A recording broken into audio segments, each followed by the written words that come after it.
There's a whole genre of videos going around right now, and they all make the same promise. You don't need Fable 5, you just need the way Fable thinks. Extract its process, paste it into a smaller, cheaper model, and boom, same genius for pennies. 5 easy steps. It's basically the Matrix. You load a file and your little model sits up and goes, I know Kung Fu. And every time one of these crosses my feed, my eye does the thing. Not because it's wrong, that's the tricky part. The big idea is generally right, which is exactly why the context most of them skip matters so much. Hey, Scott's avatar here. The real Scott writes these. I just get to break them down and cut through the hype. Because here's the question most of these videos don't actually ask. How do you know it worked? They never truly test it. So let's find out what actually transfers and what doesn't. So let's start where they're right. Because they are. And this only works if I'm straight about that. The core idea is solid. The model isn't the whole game. The process is. Hand a beginner the best model on earth, and hand a real engineer something half as smart, and the engineer still wins. How you drive matters more than what you're driving. And there's a real version of this. Break a big job into a tight plan and hand off the pieces. And most of the smarts live in the planning and the checking, not the grunt work. So a cheaper model can absolutely run the well-scoped steps. Expensive brain up top, cheaper hands below. For that kind of work, it holds up. They're right about effort too. Cranking a model's reasoning to max isn't free money. Past a point, it second guesses itself, runs longer, and comes out worse. Knowing when to dial it down is a real skill. And the sharpest tip? Take a result you actually loved, pull up the session that made it, and study what worked. That's learning from something real. So the main idea holds up. That's not the problem. The problem is everything they skip. So how do you know it worked?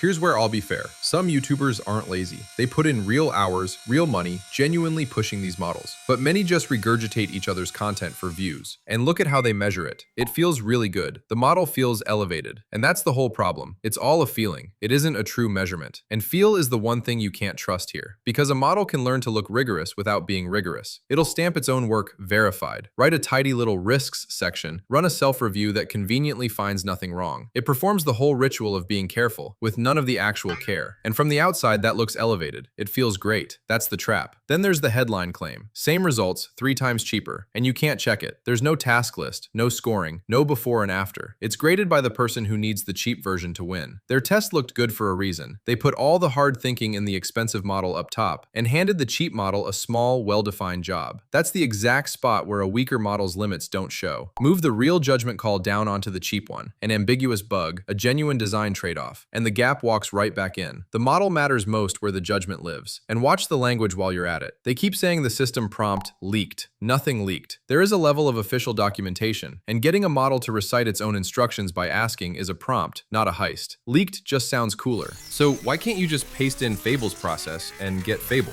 These rules live in a prompt. As text. They never become part of the model. Load them always on in a claude.md, and a big pile of rules eventually dilutes itself. The more you cram in, the fewer it follows. Make it a skill, and it only kicks in when the model itself decides the moment calls for it, which on a lot of ordinary turns, it won't. Either way, the model keeps drifting back to its defaults. It's a huge note it's reading, not something it can inherently do. Here's the real limit. The ceiling of a model is how it thinks, and that's the one thing you can't paste in. Take the best habit in the playbook and challenge your own answer. A smaller model doesn't handle it as well, and often doesn't even grasp what the move is for. Hand Opus or Sonnet the way Fable reasons, and it can misread the intent and quietly do the wrong thing. But here's what often does transfer. The mechanical ideas, the habits it was already capable of, but just wasn't reaching for. Run the test, read the actual result, state your assumptions. A smaller model picks those up, and you really do get cleaner output and fewer mistakes.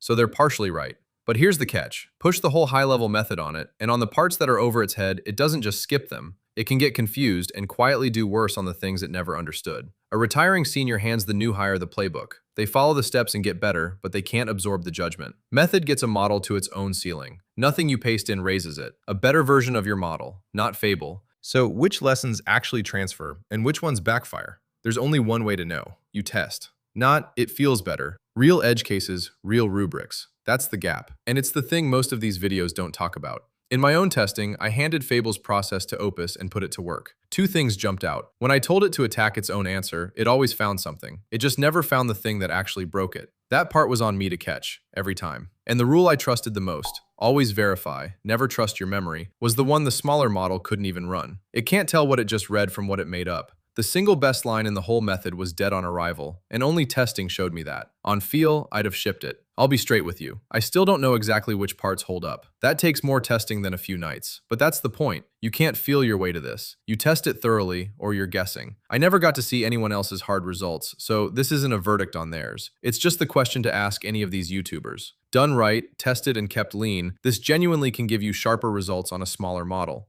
The question was never whether to do it, it's how. So borrow the process. Just don't believe it turned your model into Fable. Doing this for yourself, a rough draft is fine. Running it for a customer, the testing is the whole job, it's verification discipline. That's the whole point of this channel. It's almost never cheaper model, genius for pennies. It's gray. Borrow the habits, test the claims, know the ceiling. If that's your speed, hit subscribe. And real life Scott, he's already writing the next one. I'll see you soon.